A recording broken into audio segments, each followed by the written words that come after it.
Golan पर कब्जे के जवाब में नेतन्याहू ने क्या मौक़िफ़ इख्तियार किया है? इंसानी हुकूक की तंजीम ने शाम पर कितने हमलों की तस्दीक की है? तुर्किया ने शाम की हुकूमत को किस ताउन की यकीन दहानी करा दी? और आयरलैंड में इसराइल ने अपना सिफारतखाना क्यों बंद कर दिया? इन तमाम की तफसील जानने के लिए वीडियो आखिर तक मुलाहिजा करें।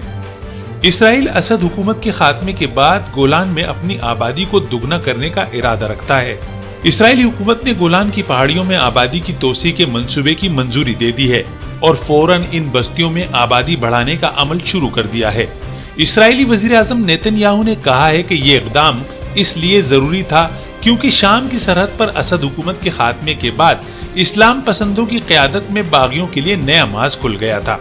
नेतन्याहू के मुताबिक इसराइल 1967 की 6 रोजा जंग के बाद फतह शुदा गोलान की पहाड़ियों में आबादी को दुगना करना चाहता है।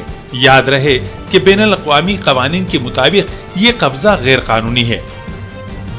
असद हुकूमत के खात्मे के बाद इसराइली फोर्सेस बड़ी तादाद में गोलान की पहाड़ियों को शाम से अलग करने वाले बफर जोन में दाखिल हो चुकी हैं। इसराइल ने मौक़िफ़ इख्तियार किया है कि दमिश्क में मुतबादिल क़यादत के क़याम के बाइस जंगबंदी इंतजामात मुंतशिर हो चुके हैं। नेतन्याहू ने कहा है कि इसराइल को शाम के साथ तनाज़े में कोई दिलचस्पी नहीं, मगर पॉलिसी ज़मीनी हक़ाइक़ पर मबनी होंगे। याद रहे कि गोलान की पहाड़ियों में 30 से ज़ायद इसराइली बस्तियां हैं, जिनमें तकरीबन 20,000 अफराद मुकीम हैं और इन इलाकों में कुछ अरब भी आबाद हैं जो इसराइली कब्जे के बाद यहाँ से नहीं निकले। नेतन्याहू ने इलाके पर कब्जा जारी रखने और मजीद आबादकारी के अज़्म का भी इज़हार किया है।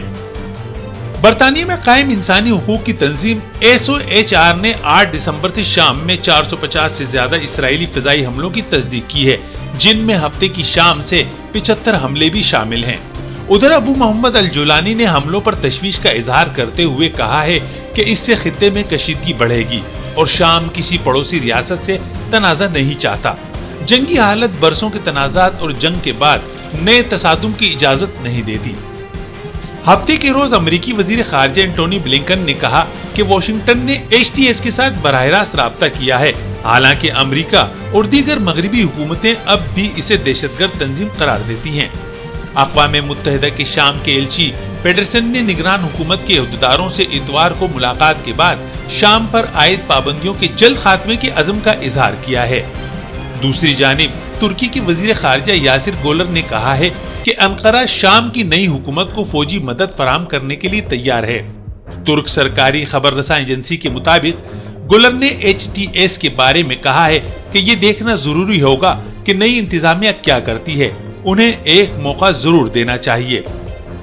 उधर आयरलैंड की जानिब से फलस्तीनी रियासत को तस्लीम करने, गजा में इसराइली कार्रवाइयों के खिलाफ बैनुल अक़वामी अदालत इंसाफ में नस्ल कशी केस की हिमायत और इसराइली मजालिम की शदीद मुखालफत के बाद इसराइल ने डबलिन में अपना सिफारतखाना बंद करने का ऐलान कर दिया है। इसराइली वजीर खारजा गेडोन सहार ने अपने सफीर को डबलिन से वापस बुलाने की तस्दीक करते हुए कहा कि सिफारती तरजीहात उन ममालिक पर मरकूज रहेंगी जो इसराइली मुफादात से हम आहंग होंगे। याद रहे कि गजा में जारी इसराइली हमलों के नतीजे में अब तक कम अज कम 45,000 के करीब फलस्तीनी जाबाह हो चुके हैं, जिनमें बड़ी तादाद खवातीन और बच्चों की शामिल है।